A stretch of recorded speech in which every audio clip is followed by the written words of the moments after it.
Get on my head. Get on my head. Get on my head. Get on my head. My name is Mike. Welcome to Art by Plopless. I'm good at putting the cart in front of the horse on a lot of things, so you'll find that, especially here initially, these maybe tutorial videos aren't going to be as succinct and well produced in video content as I hope they would be. But I'll get better.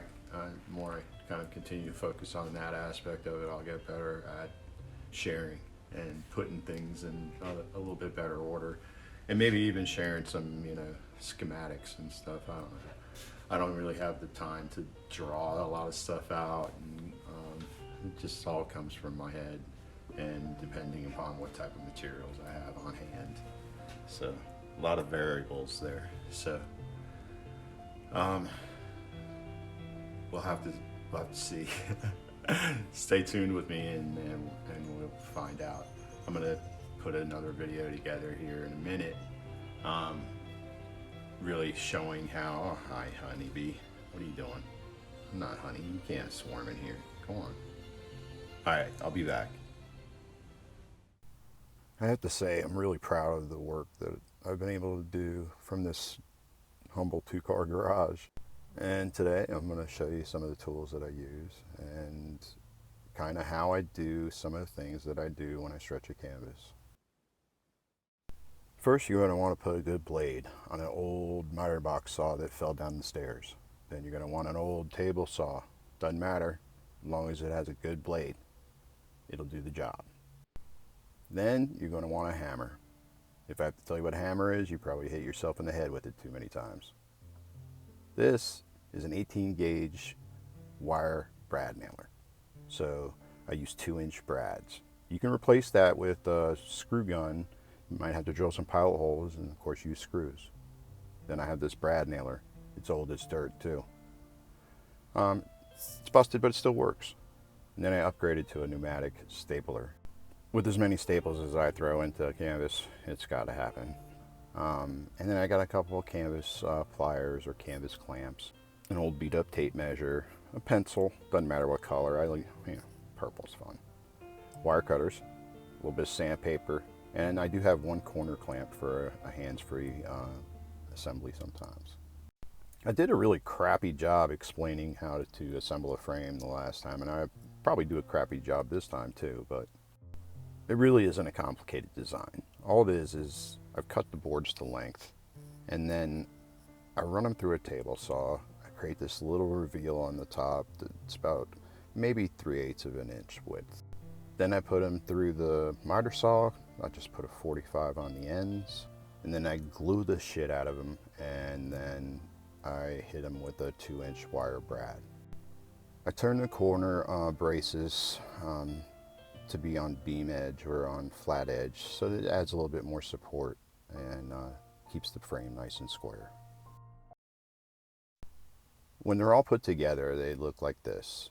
You could tell the reveal along the top edge hasn't really been sanded yet. It's still got kind of a squared edge, but we'll fix that with some sandpaper, and these outside edges need a little cleaning up so you don't stress the canvas. And here's what the profile and the outside edge looks like once it's been hit with a little bit of sandpaper. And the frame's good and sturdy, and you'll see here in a little bit how I stretch the canvas over it. Alright, so here I am. I'm stretching a 62 by 46 inch pre-primed 12-pound canvas on that stretcher frame I just finished making. So I like to start on the long edges. I'll find the center of the canvas, and I will stretch one side nice and tight after securing the opposite side. And you'll see I'll lift the canvas from time to time, and I'll actually get a really tight pull, and then I'll press down on the frame to kind of keep it in place. The tension stays a little bit longer this way. So I'll work from the middle on each edge, and little by little I'll stretch the canvas taut across the frame. You'll see the diamond shape pattern in the canvas as you're stretching it, and you'll notice it disappear, that's kind of going to be the indicator that you're stretching it correctly. You're going to work from the center of each edge to the corners of each edge. And I like to work across from the portion that I'm stretching all the time. So I'll hit this edge first, drop 6 or 7 staples in, and then I'll jump to the other side and I'll do the same thing, and I'll work that edge to the corner, and I'll pretty much go to the entire, or to the corner all the way on one edge and then the other, and I'll kind of just make sure that I don't have any buckles or any kind of wrinkles that are forming. Now, because I'm stretching such a big canvas on such a wide frame, I am putting a lot of tension on this canvas, so I'm using a good bit of staples. I'm stapling probably every inch, and I'm using 3/8 heavy duty stainless steel staples, T50 3/8 stainless steel heavy duty staples. Now, you don't have to use stainless steel, but I do, because from time to time I will hose paintings down, as some of you may know. And water on regular old steel tends to rust, so I don't want to rust anything. At some point here, I get tired of wrestling with the excess canvas, and I do just take a razor and cut it back. But I think it's after I get these long lengths stretched. I've learned that a little more is a little better than a little less when it comes to stretching canvas. So be careful how much you trim off. Again, you see me lifting the canvas, you see me lifting the frame off the table and then putting a good stretch on it before pressing the canvas back to the table, and kind of pin it with the frame to just maintain that tension.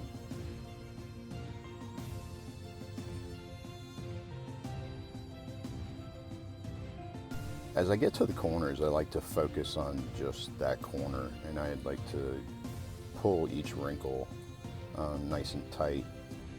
But I'm always sure to make sure I keep equal tension from side to side. And I'll flip it and show you how it's done on the other side. So let's talk about the wood I chose for this particular stretcher frame. I went super cheap, y'all. These are what's known as fairing strips in the construction biz. It's 1 inch by 2.5 inch. It's got rounded corners, and most of the time if you buy it in a bundle, you get some pretty straight sticks. And even though this frame doesn't have keys for expansion to the stretcher bars, it does have some flexibility. And I will say, just making your own frames, just try to make them even and balanced. It'll save you a lot of headache in the future. In other words, put that center stretcher bar in the center. Get it where it's going to find some balance. When you cut your pieces, try to cut them all at the same time so that they're all the same weight, or approximate same weight. There's a little tip from me to you.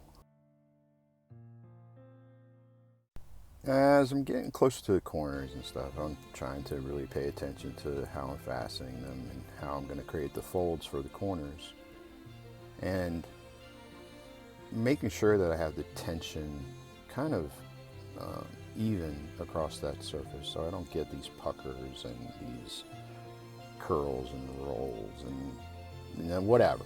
I want it to be smooth, like a baby's butt. More really like I want it to be like a drum. I want it to have some tension, and I want it to be able to maintain that tension.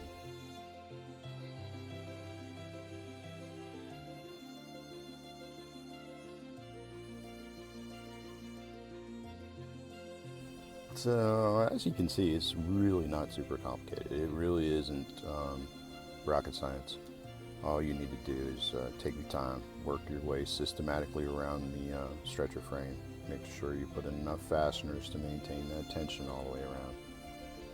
And then, if you feel like you're not getting enough tension, work your way back around. It's no harm in doing that.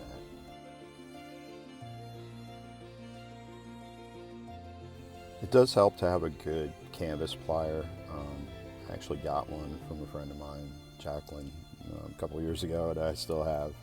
And it's been a tried and true, nice soft surface for the pliers so I don't damage the canvas when I'm stretching it. So if you make an investment in one, spend a little bit more money. I've got one that has teeth and one that's just a smooth kind of rubber surface that grips the canvas pretty tightly, so I can apply some tension, apply some torque, and create tension on the canvas.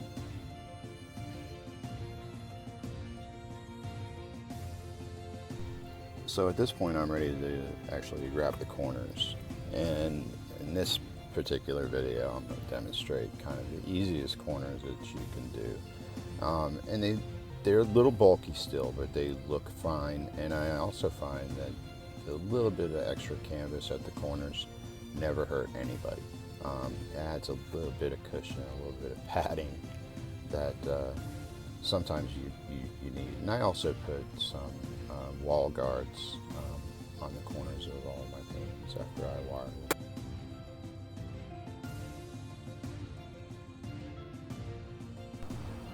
This is an easy example of a corner. Anybody that's ever made a bed has seen this corner. It's called a hospital corner. It's where you create a fold and then tuck it underneath the flap.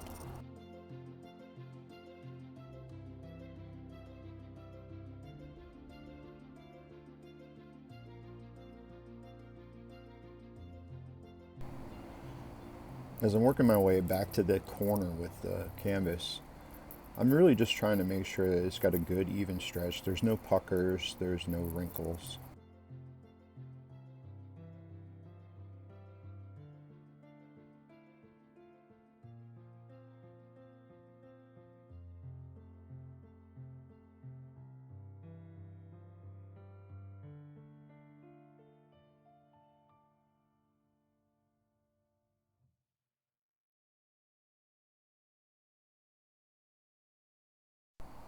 And before I make that last stretch on the corner, I try to line up the fold, then drop the canvas pliers right over top of the crease, lift the canvas, make that stretch, and then hold that tension while I staple around my fingers.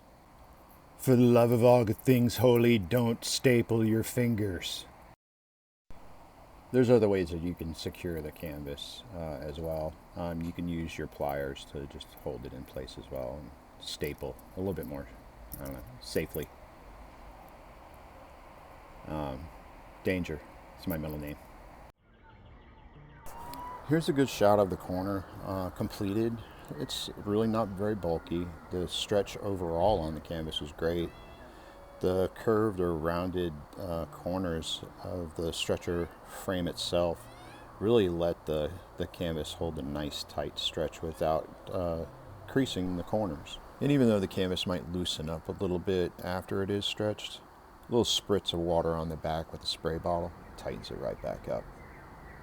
Looking at it from the back, you can see there's very little surface area actually touching the canvas, and tons of staples.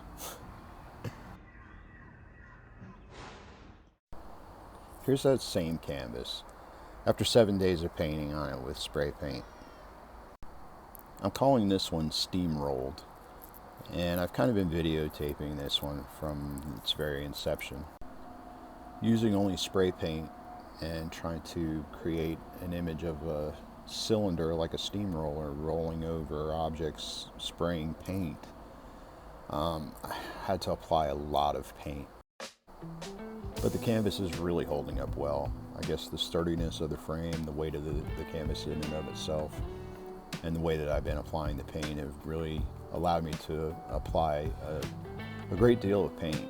So it's done well. It's held up against expansion and contraction. It's held up well against during the drying process, the curing process.